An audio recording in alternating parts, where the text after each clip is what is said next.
কোরআন সুন্নাহর ছায়ায় আমাদের মুসলমানদের ঐক্যবদ্ধ থাকতে হবে। আমরা জীবনে বিদায়াতের সাথে আপোষ করতে পারি না, শিরকের সাথে কোনো আপোষ নেই। এ ব্যাপারে আমাদের সতর্ক থাকতে হবে বলে মন্তব্য করেছেন অন্তর্বর্তীকালীন সরকারের ধর্ম বিষয়ক উপদেষ্টা অধ্যাপক ডক্টর আ.ফ.ম. খালিদ হোসেন। আশুলিয়ার কাইচাবাড়ি এলাকায় বাংলাদেশ জামায়াতে আহলে হাদিসের উদ্যোগে আয়োজিত 2 দিনব্যাপী আন্তর্জাতিক ইসলামী মহাসম্মেলনের শেষ দিন প্রধান অতিথির বক্তব্যে তিনি একথা বলেন। অধ্যাপক ডক্টর আ.ফ.ম. খালিদ হোসেন এ সময় আরও বলেন, ইসলামের বৃহত্তম স্বার্থে আমাদের ঐক্যবদ্ধ থাকতে হবে এবং আমাদের কলিজা বড় রাখতে হবে।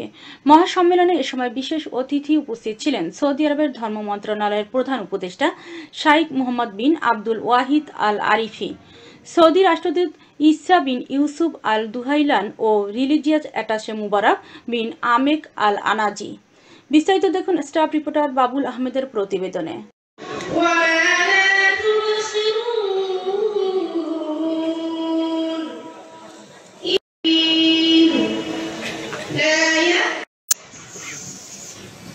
আজকে স্বামী মোহাম্মদ আলাদবী রাইসুল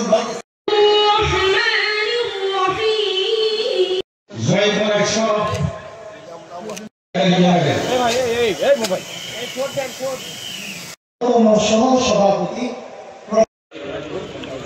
কিষান দাফন করতে দেয় নাই আরেক মুসলমানের দল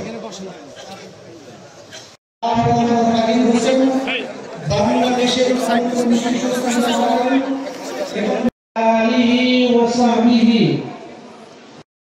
সেই বস্তুবাদের তৈরি করে মানুষের জামা কাপড়, মানুষের খাদ্য, এই দেশের যুবক তরুণদের ইসলাম, এই দুটাই হচ্ছে মৌলিক